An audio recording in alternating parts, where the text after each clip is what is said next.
Hello everyone, welcome to final study. Final স্টাডিতে সবাইকে welcome জানাচ্ছি। তোমাদের সকলেই জানো তোমাদের এএনএম জিএনএম এক্সাম হবে, ঠিক আছে? সামনে যে জুলাই মাস আসছে 14ই জুলাই, ঠিক আছে? আমি আবার রিপিট করছি, তোমাদের 14ই জুলাই কিন্তু এএনএম জিএনএম এক্সামটা কিন্তু কন্ডাক্ট হবে, ঠিক আছে? 14 জুলাই, ঠিক আছে? তো তোমরা কিন্তু অবশ্যই এক্সামের জন্য প্রিপারেশন নাও।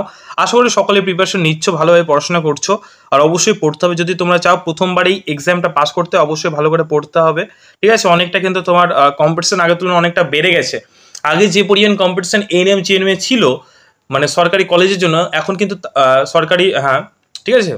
তো এখন কিন্তু সেই কম্পিটিশনটা অনেকটা কিন্তু বেশি, ঠিক আছে? তো তোমাদের সেটার জন্য ফিমেল অর্থাৎ মেয়েদের জন্য 65+, ঠিক আছে? মেয়েদের জন্য কত লাগবে? মেয়েদের জন্য লাগবে 65+, এবং মেল ক্যান্ডিডেট জন্য যারা ছেলে রয়েছে তাদের জন্য কিন্তু 80+, ঠিক আছে? ছেলেদের জন্য 80+ এবং মেয়েদের জন্য কিন্তু 65+ কিন্তু তোমাদের নাম্বার কিন্তু লাগবে।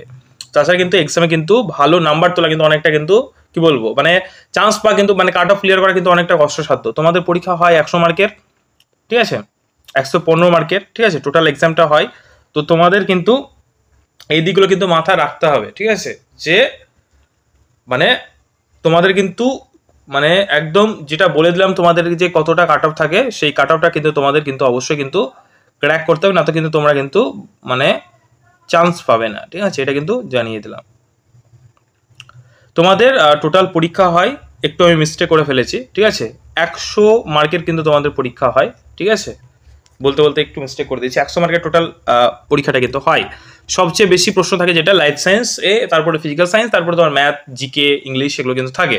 তো আমাদের অবশ্যই কিন্তু লাইফ সায়েন্সটা কিন্তু অবশ্যই জোর দিতে হবে, ঠিক আছে? ইম্পর্টেন্ট একটা সাবজেক্ট, 40টা মার্ক, ঠিক আছে? 40 মার্ক কিন্তু এই লাইফ সায়েন্স থেকে তোমাদের আসে।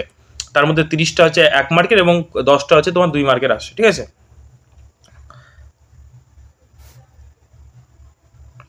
তো দেখো, প্রথম প্রশ্ন আমরা শুরু করছি। আজকের ক্লাসে আমরা চেষ্টা করবো বেশিরভাগ এমসিকিউ তোমাদের করানো, আর এগুলো হচ্ছে আমাদের যে তোমাদের মক টেস্ট যেগুলো আমাদের নেওয়া হয়, ঠিক আছে? সেগুলো থেকে আমরা করাচ্ছি। যারা যারা মক টেস্ট দিতে চাও অবশ্যই স্ক্রিনে দেওয়া নাম্বারে যোগাযোগ করতে পারো, ঠিক আছে? মাত্র 50 টাকায় তোমরা প্রায় 12টারও বেশি তোমরা মক টেস্ট কিন্তু অ্যাক্সেস করতে পারছো। তাছাড়া তোমাদের কিছু কিছু সাবজেক্ট লাইফ সায়েন্স এবং ফিজিক্যাল সায়েন্সের ফুল তোমরা স্টাডি মেটেরিয়াল কিন্তু পাচ্ছ, ঠিক আছে?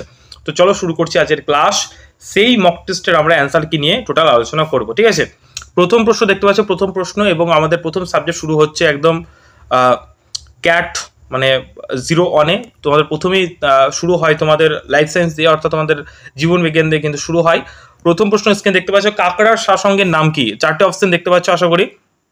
অপশন এ বলছে বুকগিল, অপশন বি বলছে বুকলাং, অপশন সি ট্রাকে, অপশন ডি ফুসফুস। সঠিক উত্তরটা অবশ্যই কমেন্টে জানাও, ঠিক আছে? সঠিক উত্তর কি হবে? সঠিক উত্তর হবে বুকগিল হয়ে যাবে সঠিক উত্তর, ঠিক আছে? কাকড়ার শাসঙ্গের নাম হচ্ছে বুকগিল, ঠিক আছে? নেক্সট প্রশ্ন, 2 নম্বর প্রশ্ন দেখতে পাচ্ছ স্ক্রিনে আশা করি। প্রকৃতিতে সব খাদ্য শৃঙ্খলের গোড়ায় উৎপাদক বা তোমার প্রডিউসার, ঠিক আছে, যেটাকে আমরা বলি উৎপাদক, যে খাদ্যটাকে উৎপন্ন করে, তাই না? যে খাদ্যটা তৈরি করছে তাদেরকে আমরা কি বলি? তাদেরকে আমরা বলি প্রডিউসার বা উৎপাদক। সেই ধরনের এবং অন্তিমে বিয়োজক, ঠিক আছে? বিয়োজক যারা কিন্তু ডিকম্পোজার, যারা কিন্তু বিয়োজক অর্থাৎ সেটাকে ভাঙে, এই জাতে কিন্তু তোমার জীব থাকে প্রত্যেকটা খাদ্য শৃঙ্খলে। একদম উৎপাদক মানে যেটা তোমার উদ্ভিদ, যেটা খাদ্য তৈরি করে, এবং যারা বিয়োজক মানে কি? সেগুলোকে ডিকম্পোজ করে, তাই না? এই জাতীয় জীব থাকে। তো বলছে একটা পুষ্করিণী অর্থাৎ একটা তোমার পুকুরে মতো যদি ইকোসিস্টেমে যদি দেখি, তাহলে নিম্নোক্ত কোনটির উৎপাদকের স্থলাভিত্তিক মানে যেটা হয় ঠিকঠাক হবে, সেটা কি হবে? সেটা দেখো 4টে অপশন আছে, সঠিক উত্তর হবে অপশন এ, ভাসমান উদ্ভিদ, শৈবাল এবং ফ্লাইটোপ্ল্যাঙ্কটন, ঠিক আছে? এটাই হবে সঠিক উত্তর, option A is the right answer. 3 নম্বর প্রশ্ন, কোন যন্ত্রের উদ্ভিদের কাণ্ড ও মূলের দৈর্ঘ্য বৃদ্ধি পরিমাপ করা যায়? কোন যন্ত্রের সাহায্যে উদ্ভিদের কাণ্ড এবং মূলের দৈর্ঘ্য বৃদ্ধি পরিমাপ করা যায়? সঠিক উত্তর কি হবে? 4টে অপশন আছে, সঠিক উত্তর হবে option A, option A is the right answer, auxanometer, ঠিক আছে? অপশন এ হয়ে যাবে সঠিক উত্তর, অক্সানোমিটার হয়ে যাবে সঠিক উত্তর। তোমরা অবশ্যই কিন্তু কমেন্টে অ্যান্সার কিন্তু দেওয়ার চেষ্টা করবে। 4-এর যেটা ধরো 4-এর সঠিক উত্তর বি, তাহলে লিখবে 4 দিয়ে বি, ঠিক আছে? আগে নিজে চেষ্টা করো। প্রথম প্রশ্ন, 4 নম্বর প্রশ্ন দেখতে পাচ্ছ, সবজি রোগ সৃষ্টিকারী একটি উদ্ভিদ ভাইরাস এর নাম কি? সবজি রোগ সৃষ্টিকারী একটা উদ্ভিদের ভাইরাসের নাম কি? দেখো 4টে ভাইরাস আছে।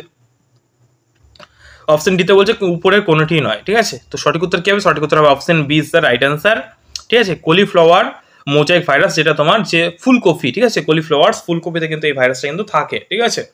নেক্সট প্রশ্ন, 5 নম্বর প্রশ্ন, তঞ্চন নিরোধক যৌগ কোনটি? তঞ্চন নিরোধক যৌগ কোনটি? 5 নম্বর প্রশ্ন, তঞ্চন নিরোধক যৌগ কোনটি?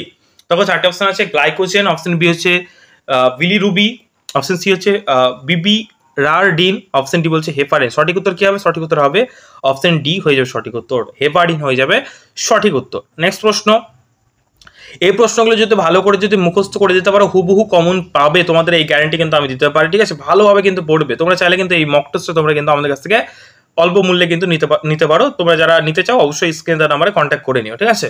প্রায় তোমাদের 12টা প্লাস মক টেস্ট আছে, প্লাস তোমাদের ধরে নাও প্রশ্ন সংখ্যা তোমাদের প্রায় 1200 থেকে 1300 প্রশ্ন তোমরা এই মক টেস্ট থেকে পেয়ে যাচ্ছ। এই এমসিগুলো যদি ভালো করে যাও একদম কিন্তু এক্সামে কিন্তু এই ধরনের কিন্তু প্রশ্ন কিন্তু তোমরা পাবে, এইরকম সেম টু সেম পেয়ে যাবে। অথবা যদি সেম টু সেম নাও পাও, কোনো কোনো ক্ষেত্রে যেমন ম্যাথের সেম টু সেম পাওয়া যায় না, সেখানে কিন্তু তোমরা টাইপ কিন্তু কমন পাবে, এটা বলে দিতে পারি, ঠিক আছে? সবচেয়ে ছোট ফুলের নাম কি? আমরা সকলে জানি র্যাফলেসিয়া, সরি, একটু ভুলে গেছি, ছোট ফুল বলেছে এখানে। সবচেয়ে স্মলেস্ট ফ্লাওয়ারিং প্ল্যান্ট এখানে হবে ওয়ালফিয়া, ঠিক আছে? সবচেয়ে বড় ফুল হচ্ছে র্যাফলেসিয়া, মাথা রাখবে। যদি বলে সবচেয়ে বড় ফুল কোনটি তাহলে হবে র্যাফলেসিয়া, যদি বলে ছোট ফুল তাহলে হবে ওলফিয়া। অনেকটা একই নাম, দেখো ওলফিয়া র্যাফলেসিয়া, ঠিক আছে? নেক্সট প্রশ্ন 7 নাম্বার, সূর্যের দিকের চলন দেখা যায় কোন প্রকার উদ্ভিদে? ক্লাস 10-এ পড়েছে আশা করি। সূর্যের দিকে চলন দেখা যায় কোন প্রকার উদ্ভিদে? সঠিক উত্তর হবে হেলিওফাইট। হেলিও মানে হচ্ছে সূর্যের তোমার আলোক, যেগুলো তোমার হেলিও মানে হচ্ছে তোমার আলো, যে আলোর ফলে যে তোমার মানে চলন ঘটে সূর্যের আলোর ফলে, সেটাকে আমরা বলি তোমার হেলিওফাইট ধরনের উদ্ভিদ, ঠিক আছে? সঠিক উত্তর হবে option B is the right answer. Next প্রশ্ন, যদি একটি বিশুদ্ধ হলুদ মটর গাছের সঙ্গে একটি বিশুদ্ধ সবুজ মটর গাছের পরনিষেক, ঠিক আছে, করা হয়, তাহলে F1 প্রজন্মে কতগুলো ডিম্বাণু উৎপন্ন হবে? তোমরা ক্লাস 10-এ যারা পড়েছো, যারা ভালো করে, তারা এগুলো বুঝতে পারছো আশা করি। বংশগতি চ্যাপ্টার তোমাদের ছিল। সঠিক উত্তর হবে অপশন সি 4টি, ঠিক আছে? কত গুণ? 4টি, ঠিক আছে, বা 4 গুণ। 9 নম্বর প্রশ্ন, জীবের সামগ্রিক বৃদ্ধি ঘটে কোন প্রকার কোষ বিভাজনে? জীবের সামগ্রিক বৃদ্ধি ঘটে কোন প্রকার কোষ বিভাজনে? 4টে কোষ বিভাজন রয়েছে এখানে, সঠিক উত্তর হবে option B is the right answer. Mitosis কোষ বিভাজনে কিন্তু জীবের সামগ্রিক বৃদ্ধি কিন্তু ঘটে থাকে, ঠিক আছে? 10 নম্বর প্রশ্ন, মাছের গমনে সাহায্য করে কোন পেশি? মাছের গমনে অর্থাৎ মাছের চলাফেরা করতে সাহায্য করে কোন পেশি? একটা মাছ কিন্তু এরকম ভাবে কিন্তু এই যে তোমার আঁকা বাঁকা পথে কিন্তু মানে এরকম ভাবে কিন্তু যায়, এই যে পেশির মাধ্যমে যেটা মাছ গমন সম্পন্ন করে সেটাকে আমরা বলি মায়োটম পেশি, ঠিক আছে? মায়োটম পেশি হয়ে যাবে সঠিক উত্তর। মায়োটম পেশির মাধ্যমে কিন্তু মাছ গমন সম্পন্ন করে, ঠিক আছে? গমন কাকে বলে? যখন কোনো একটা প্রাণী বা কোনো একটা জীব যখন কি হবে অঙ্গ প্রত্যঙ্গ সঞ্চালনের মাধ্যমে যখন এক স্থান থেকে অন্য স্থানে যায়, ঠিক আছে, তখন সেটাকে আমরা কি বলি বলো? অ্যাকোমোডেশন, ঠিক আছে? অ্যাকোমোডেশন বা গমন। 11 নম্বর প্রশ্ন, অর্নিথোলজি টু পক্ষী সম্পর্কিত বিজ্ঞান, এবং বলছে অ্যান্টামোলজি, এটা থেকে মানে যদি অর্নিথোলজি যদি মানে পাখি সম্বন্ধে যে বিজ্ঞান আলোচনা করে সেটাকে অর্নিথোলজি বলে, তাহলে এন্টামোলজি মানে কার সম্পর্কিত বিজ্ঞানকে বলা হয় এটাই জানতে চেয়েছে, ঠিক আছে? এটাকে বলা হয় অ্যানালজি বেসড প্রবলেম। সঠিক উত্তর হবে অপশন সি, ঠিক আছে? পতঙ্গ, এখানে হবে কি পতঙ্গ, ঠিক আছে? পতঙ্গ। আশা করি বুঝতে পেরেছো। নেক্সট প্রশ্ন 12 নম্বর প্রশ্ন, কোন প্রাণীর প্রথম ক্লোনিং করা হয়েছিল?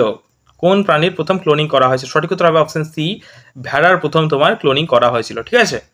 নেক্সট প্রশ্ন 13 নম্বর প্রশ্ন, উদ্ভিদ বিদ্যার জনক কাকে বলা হয়? উদ্ভিদ বিদ্যার জনক কাকে বলা হয়? ঠিক আছে, উদ্ভিদ বিদ্যা, বোটানি, ঠিক আছে, ফাদার অফ বোটানি। উদ্ভিদবিদ্যার জনক কাকে বলা হয়? সেটা হচ্ছে থিওফ্রেস্টাল, ঠিক আছে? থিওফ্রেস্টালকে কিন্তু উদ্ভিদবিদ্যার জনক বলা হয়। তোমরা ক্লাস 9-এ কিন্তু পড়েছো আশা করি, ঠিক আছে? নেক্সট 14 নম্বর প্রশ্ন, ক্লাস 9 এবং 10-এর বইটা ভালো করে পড়তে হবে লাইফ সায়েন্সের জন্য, ঠিক আছে? তাহলে কিন্তু সব প্রশ্ন কমন পাবে। মানবদেহের বৃহত্তম গ্রন্থিটির নাম কি? মানবদেহের যে বৃহত্তম গ্রন্থিটি রয়েছে সেই গ্রন্থিটির নাম কি জানতে চেয়েছে? সঠিক উত্তর হবে অপশন বি, যকৃৎ, ঠিক আছে? যকৃৎ হয়ে যাবে সঠিক উত্তর। আজকের এই ভিডিওতে আমরা 40টা এমসিকিউ নিয়ে কিন্তু আলোচনা করবো টোটাল, ঠিক আছে? 40টা লাইফ সায়েন্স থেকে। পরের ক্লাসে আমরা বাকি সাবজেক্টগুলো নিয়ে কিন্তু আলোচনা করবো। 15 নম্বর প্রশ্ন, সবাত শ্বসন এক অণু গ্লুকোজ ভেঙে কি পরিমাণ শক্তি উৎপন্ন হয়? সঠিক উত্তর হবে অপশন ডি, 686 ঠিক আছে ক্যালোরি, কিলো ক্যালোরি। নেক্সট 16 নম্বর প্রশ্ন, ট্রিপসিন নিঃসৃত হয় কোথা থেকে? ট্রিপসিন নিঃসৃত হয় কোথা থেকে? সঠিক উত্তর হবে অগ্ন্যাশয় থেকে, ঠিক আছে? অগ্ন্যাশয় থেকে তোমার ট্রিপসিন কিন্তু নির্গত হয়, C is the right answer. 17 নম্বর প্রশ্ন, কাকে প্রোটিন ফ্যাক্টরি বলা হয়? কাকে প্রোটিন ফ্যাক্টরি বলা হয়? মোস্ট ইম্পর্টেন্ট প্রশ্ন, ভিভিআই মার্ক করবে, ঠিক আছে? কাকে প্রোটিন ফ্যাক্টরি বলা হয়? সঠিক উত্তর হবে কি? দেখো এখানে লাইসোজোম, এটাকে তোমার বলা হয় আত্মঘাতী থলি বলা হয়, ঠিক আছে? মাইটোকন্ড্রিয়াকে বলা হয় কোষের শক্তি ঘর, ঠিক আছে? এটিপিকে বলা হয় কি বলা হয়? এনার্জি কারেন্সি, ঠিক আছে? এনার্জি কারেন্সি, ঠিক আছে? Energy currency. আর কোষের শক্তি ঘর, ঠিক আছে? কোষের শক্তিঘর বলা হয়েছে মাইটোকন্ড্রিয়াকে। আর যে তোমার রাইবোজোমকে বলা হয়েছে প্রোটিন ফ্যাক্টরি, আর হচ্ছে লাইসোজোমকে বলা হয় আত্মঘাতী থলি, ঠিক আছে? আত্মঘাতী থলি, ঠিক আছে? কোষের আত্মঘাতী থলি বলা হয় লাইসোজোমকে, রাইবোজোমকে বলা হয় প্রোটিন ফ্যাক্টরি, মাইটোকন্ড্রিয়াকে বলা হয় তোমার কোষের শক্তিকর, এটিপিকে বলা হয় এনার্জি কারেন্সি। ঠিক আছে, আশা করি বুঝতে পারলে। নেক্সট 18 নম্বর প্রশ্ন, বিধি নিষেধ বা রেস্ট্রিক্টেড এনজাইম উৎসেচক সংশ্লিষ্ট হয় কোথায়? সেটা হচ্ছে এই যে যতগুলো কোষ আছে, ঠিক আছে, কেবল ইস্ট এবং ব্যাকটেরিয়াতে, শুধুমাত্র ব্যাকটেরিয়াতে, সমস্ত ইউক্যারিওটিক কোষে, ইউক্যারিওটিক কোষেও দেখা যায়, ইস্টেও দেখা যায়, ব্যাকটেরিয়াতে কিন্তু দেখা যায়। ঠিক আছে, সবগুলো হয়ে যাবে সঠিক উত্তর। 19 নম্বর প্রশ্ন, ভাইরাস জনিত রোগ নয় কোনটি? দেখো এই যেখানে নয় থাকবে না, সেই প্রশ্নগুলো বারবার পড়বে, 2 থেকে 3 বার কিন্তু পড়বে, যেগুলো নয় লেখা থাকবে। এই নয় মানেই কিন্তু একটু মানে তোমার ঘুরিয়ে দেয় প্রশ্নটা। দেখো ভাইরাস জনিত রোগ নয়, তোমার প্রথমে মাথা আসবে ভাইরাস ঘটিত রোগ যেটা, সেটাই তুমি ঠিক মেরে দেবে। ঠিক আছে, যেটা ভাইরাস ঘটিত রোগ সেটা তুমি ঠিক মেরে দেবে, কিন্তু দেখো লেখা আছে নয়। এটা কোনটা হবে অ্যান্সার? টিটেনাস। টিটেনাস বাদে এগুলো সবই কিন্তু তোমার ভাইরাস গঠিত রোগ। একটা মানে ঠিক করে দিলে তোমার ভুল হয়ে গেল। ঠিক আছে, সেহেতু এই প্রশ্নগুলো একটু পড়ে পড়ে করতে হয়। এগুলো কিন্তু 1 মার্কের প্রশ্ন। ঠিক আছে, 2 মার্কের প্রশ্ন আমরা এখনো আসেনি। ঠিক আছে, এগুলো 1 মার্ক হিসেবে আসে। নেক্সট প্রশ্ন, 20 নম্বর প্রশ্ন, প্রশ্নের মান কিন্তু যথেষ্ট স্ট্যান্ডার্ড। তোমাদের পরীক্ষায় যেরকম প্রশ্ন আসে তোমরা প্রিভিয়াস ইয়ার তোমরা দেখে নিতে পারো, একদম সেম টু সেম কিন্তু তোমাদের সেই স্ট্যান্ডার্ড কিন্তু মেনটেন করা হয়েছে। এই প্রশ্নগুলো যদি ভালো করে পড়ে যেতে পারো, তোমাদেরকে বলতে পারি হুবহু কিন্তু কমন পাওয়ার প্রবাবিলিটি কিন্তু রয়েছে। আর সময় খুব কম, তোমরা চাইলে কিন্তু আমাদের মক টেস্ট তোমরা বাই করতে পারো। ঠিক আছে, 12+ মক টেস্ট, তার সাথে আমরা লাইফ সায়েন্স এবং ফিজিক্যাল সায়েন্সের নোটস স্টাডি মেটেরিয়াল কিন্তু তোমাদের প্রোভাইড করবো। এখানেই তোমরা মোটামুটি প্রায় 1200+ কিন্তু এমসিকিউ পাচ্ছ, প্লাস তো তোমাদের স্টাডি মেটেরিয়াল দেওয়া হবে লাইসেন্স, এবং লাইসেন্সের মেনলি আমরা কিন্তু স্টাডি মেটেরিয়াল দেবো ক্লাস 9 এবং 10। ঠিক আছে, স্তন্যপায়ী প্রাণীর করোটিক স্নায়ুর সংখ্যা কয়টি? সঠিক হতে হবে 12 জোড়া। 12 জোড়া মানে বুঝতে পারছো, 12 জোড়া মানে হচ্ছে 24টি, এক জোড়া মানে 2টি। আশা করি সকলে জানো। ঠিক আছে, নেক্সট প্রশ্ন, 21 নম্বর প্রশ্ন, একটু সরি, শুক্রাণু ডিম্বাণুর দিকে চলনকে কি বলা হয়? এটা বলা হয় কেমোট্যাকটিক। ঠিক আছে, কেমোট্যাকটিক বা কেমোট্যাক্সটিক্স, ঠিক আছে, বলা হয় এই চলনটিকে বলা হয়। নেক্সট 22 নম্বর প্রশ্ন, কোন প্রাণীর মধ্যে দেহ খণ্ডক সর্বাপেক্ষা কম? সেটা হচ্ছে কৃমির মধ্যে। ঠিক আছে, আমরা একটু ফার্স্ট করার চেষ্টা করব। 23 নম্বর প্রশ্ন, বংশগতির ধারক এবং বাহককে, দেখো 4টে অপশন দেওয়া আছে, তোমরা দেখতে পাচ্ছ আশা করি, আমার বলার আর নতুন করে বলে সময় নষ্ট করে লাভ নেই। বংশগতির ধারক এবং বাহক বলা হয় ক্রোমোজোমকে। ঠিক আছে, ক্রোমোজোমকে কিন্তু বংশগতির ধারক এবং বাহক কিন্তু বলা হয়। নেক্সট 24 নম্বর প্রশ্ন, দুধ কি? দুধ হলো এক প্রকার দ্রবণ, যাকে কি বলা হয়? তাকে বলা হয় ইমালশন। ঠিক আছে, option is the right answer. দেখো 4টে অপশন আছে, জেল, ফেনা, সল, সঠিক উত্তর হবে ইমালশন। দুধ হলো এক প্রকার কি দ্রবণ, যাকে বলা হয় কি ইমালশন বলা হয়। নেক্সট 25 নম্বর প্রশ্ন, নিউক্লিয়াসের বিভাজনকে কি বলা হয়? নিউক্লিয়াসের যে বিভাজন ঘটে সেটাকে কি বলা হয়? সেটাকে বলা হয় ক্যারিওকাইনেসিস কিন্তু বলা হয়। ঠিক আছে, নেক্সট প্রশ্ন, মানুষের বংশগতিগত গঠনে পুরুষের বৈশিষ্ট্য হিসেবে থাকে কি? XY chromosome. ঠিক আছে, মানুষের বংশগতি গঠনে পুরুষের বৈশিষ্ট্য কি থাকে? পুরুষের থাকে XY আর মহিলাদের থাকে XX। ঠিক আছে, এখান থেকে মানে দুজনের দেহ থেকে একটা করে তোমার যে বৈশিষ্ট্য বা ক্রোমোজোম যায়। ঠিক আছে, মানে সেক্স ক্রোমোজোম যেটা, সেটা যদি ধরো ছেলেদের অয় আসলো আর মেয়েদের তো এক্সই আসবে, তাই কারণ দুটোই ওদের এক্স থাকে, তখন কিন্তু সেটা কি হবে? বয় বা ছেলে হবে। আর যদি ছেলেদের অয় আসে আর মেয়েদের তো অয়, মানে ওদের তো ছেলেদের যদি এক্স আসে এবং মেয়েদের যদি এক্স আসে, তাহলে কিন্তু সেখানে কি হবে? গার্লস, মানে মেয়ে উৎপন্ন হবে। ঠিক আছে, এক কথায় যদি ছেলেদের যদি সেক্স ক্রোমোজোম অয় নির্গত হয় তাহলে কিন্তু ছেলে হয়। ঠিক আছে, মানে সন্তানটা ছেলে হবে। যদি এক্স নির্গত হয় তাহলে কিন্তু সেটা, এই কারণে কিন্তু বেশিরভাগ কিন্তু মেয়ে হয়। আগেকার দিনে যেমন তোমার মেয়ে হলে মেয়েদেরকে দোষারোপ করা, তো এখানে কিন্তু মেয়েদের কোনো ভূমিকাই নেই, তার কারণ মেয়েদের তোমার কিন্তু এক্স মানে ওদের ক্রোমোজোম হচ্ছে দুটোই এক্স, এদের তো কোনো কিছুই করার নেই, যেটাই বেরোবে, যে ক্রোমোজোমটাই নির্গত হবে সেটা হচ্ছে তোমার এক্স নির্গত হবে। ঠিক আছে, আর ছেলেদের কিন্তু এক্স এবং ওয়াই থাকে। ছেলেদের দেহ থেকে যদি ওয়াই ক্রোমোজোম নির্গত হয় তাহলে যে সন্তানটা জন্মগ্রহণ হবে সেটা তোমার ছেলে হবে, আর যদি এক্স নির্গত হয় তাহলে কি হবে? এক্স এক্স মিলে কি হবে? মেয়ে হবে। ঠিক আছে, আশা করি বুঝতে পারলে।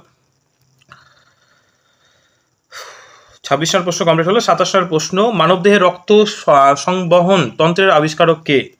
দেখো 4টে অপশন আছে, সঠিক উত্তর হবে অপশন এ, উইলিয়াম হার্ভে হয়ে যাবে সঠিক উত্তর। ঠিক আছে, নেক্সট প্রশ্ন 28 নম্বর প্রশ্ন, নিম্নোক্ত কোনটি বহুরূপের বা পলিমার্ফিক প্রজাতি? সেটা হবে অপশন এ হয়ে যাবে সঠিক উত্তর। ঠিক আছে, গিরগিটি হয়ে যাবে সঠিক উত্তর।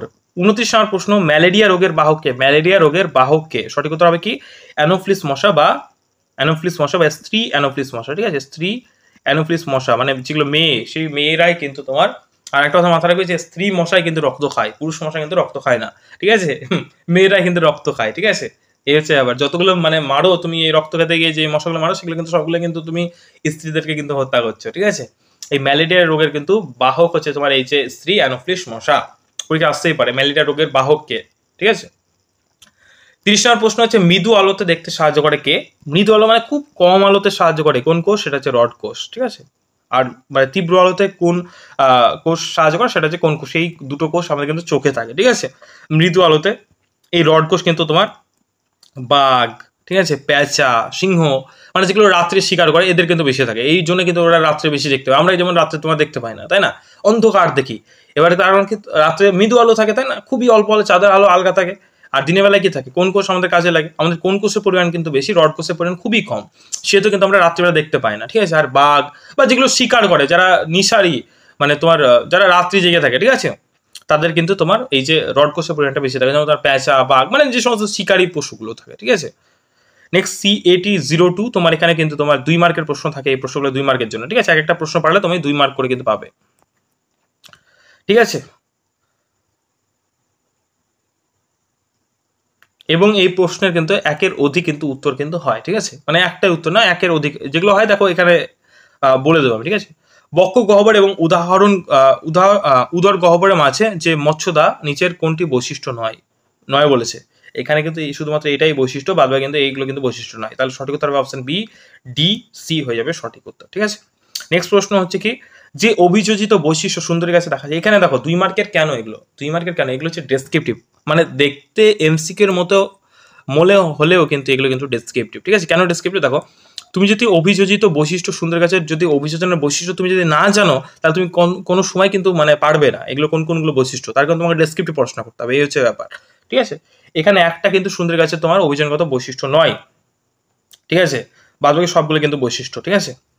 সেটা হচ্ছে তোমার শ্বাসমূল হবে, বীজযুক্ত ফল আর পুরো কিউটিকল যুক্ত পাতা, এগুলো হচ্ছে তোমার অভিযোজিত বৈশিষ্ট্য সুন্দরীর কাছে কিন্তু দেখা যায়, ঠিক আছে।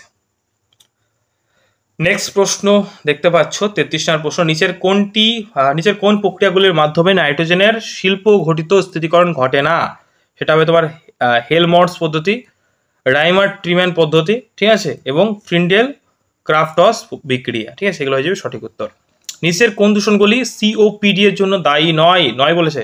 সেটা হবে শব্দ দূষণ, তেজস্ক্রিয় দূষণ আর জলদূষণ। শুধুমাত্র দায়ী হচ্ছে বায়ু দূষণ, ঠিক আছে, এখানে নয় বলেছে, ভালোভাবে লক্ষ্য করবে প্রশ্নগুলো, হ্যাঁ। 25 নম্বর প্রশ্ন, ভারতবর্ষের বহিরাগত উদ্ভিদ প্রজাতি হলো, এখানে কোনগুলো মানে বহিরাগত উদ্ভিদ? একটা হচ্ছে পার্থেনিয়াম, একটা হচ্ছে কচুরিপানা, এই দুটো হচ্ছে বহিরাগত, ঠিক আছে, দুটো হয়ে যাবে সঠিক উত্তর। মানে একের বেশি তোমার সঠিক উত্তর কিন্তু এখানে হয়, ঠিক আছে। এগুলো হচ্ছে ডেসক্রিপটিভ টাইপের। নিচের কোন রোগগুলির ক্ষেত্রে কুইনাইন কার্যকরী নয়? নিচের কোন রোগগুলির ক্ষেত্রে কুইনাইন কার্যকর নয়? সঠিক উত্তর হবে অ্যাজমা, নিউমোনিয়া এবং টাইফয়েড, ঠিক আছে। নেক্সট প্রশ্ন 37 নম্বর প্রশ্ন, নিচের কোন প্রাণীগুলির শ্বাসঙ্গ ট্রাকিয়া? সঠিক উত্তর হবে ফড়িং এবং আরশোলা, এই দুটোর কিন্তু তোমার শ্বাসঙ্গ হচ্ছে ট্রাকিয়া, ওকে। নিচের কোনগুলি শ্বাসরঞ্জক নয়? সঠিক উত্তর কি হবে? সঠিক উত্তর হবে লেগ হিমোগ্লোবিন আর হচ্ছে অপশন ডি মিথোগ্লোবিন, ঠিক আছে। নেক্সট প্রশ্ন 39, প্রদত্ত কোনগুলি অ্যান্টিবডি সৃষ্টি করে না? সঠিক উত্তর কি হবে? সঠিক উত্তর হবে অপশন এ, সি এবং ডি, ঠিক আছে, মনোসাইট, নিউট্রোফিল আর হচ্ছে ইওসিনোফিল, ঠিক আছে। নেক্সট 40 নম্বর প্রশ্ন, নিচের কোনগুলিতে এরেনকাইমা দেখা যায় না? এরেনকাইমা কোনগুলোতে দেখা যায় না? সঠিক উত্তর হবে হ্যালোফাইট, জেরোফাইট আর হচ্ছে মেসোফাইট, ঠিক আছে। আশা করি বুঝতে পারলে এই 40টা আমাদের ছিল কন্টেন্ট আজকে, ঠিক আছে। বাকি ক্লাসে আমরা কিন্তু পরের মক টেস্টগুলো নিয়ে আলোচনা করব। তো তোমরা অবশ্যই চ্যানেলটা যদি নতুন হও অবশ্যই সাবস্ক্রাইব করে নিও। এই চ্যানেলে আমরা এখন টানা তোমাদের এএনএম জিএনএম জন্য ক্লাস করবো সম্পূর্ণ কিন্তু বিনামূল্যে, একদম সম্পূর্ণ বিনামূল্যে কিন্তু তোমরা এএনএম জিএনএম জন্য ক্লাস পাবে সমস্ত সাবজেক্টে, ঠিক আছে, সমস্ত তোমাদের যা সাবজেক্টের ক্লাস দরকার, যেখানে প্রবলেম সেটা জানাবে, আমরা অবশ্যই ক্লাস করানোর চেষ্টা করবো আমাদের নিজেদের মতো, অথবা তোমাদের ডিমান্ডের অনুযায়ী, যে তোমরা যে ক্লাসটা চাইছো সেই অনুপাতে কিন্তু ক্লাস দেবো। আর যদি এই নোটসগুলো তোমরা যদি বাই করতে চাও, মানে এই মক টেস্টগুলো বা নোটসগুলো, তাহলে অবশ্যই ডিসক্রিপশন যে নাম্বারটা দেওয়া আছে সেই নাম্বারে কিন্তু অবশ্যই কন্ট্যাক্ট করে নিও, স্ক্রিনে শো করছে আশা করি, সেই নাম্বারে কন্ট্যাক্ট করে নিও। তোমরা কিন্তু অবশ্যই কিন্তু খুব অল্প মূল্যে, সামান্য মূল্যে কিন্তু তোমরা এই মক টেস্টগুলো কিন্তু তোমরা বাই করতে পারবে, ঠিক আছে। পরীক্ষা খুবই কাছিয়ে গেছে, 14 জুলাই পরীক্ষা, ভালোভাবে পড়াশোনা করে, এটাই বলার, ঠিক আছে। আর তোমাদের অবশ্যই একটা স্ট্র্যাটেজি আমরা ভিডিও বানিয়ে দেবো যে কিভাবে পড়লে তোমরা কিন্তু পাস নাম্বারটা কিন্তু তোমরা তুলতে পারবে। অবশ্যই একটু ওয়েট করো ভিডিওর জন্য, আর অবশ্যই ভিডিওগুলো দেখার জন্য অবশ্যই চ্যানেলটাকে অবশ্যই সাবস্ক্রাইব করে নিও, আর বন্ধুদের মাঝে অবশ্যই একটু শেয়ার করে দিও। থ্যাংক ইউ ভিডিওটা শেষ পর্যন্ত দেখার জন্য। তোমাদের মূল্যবান মতামত অবশ্যই কমেন্টে জানিও, একটা অবশ্যই লাইক করে দিও যদি ক্লাসটা ভালো লাগে। Thank you, Jai Hind.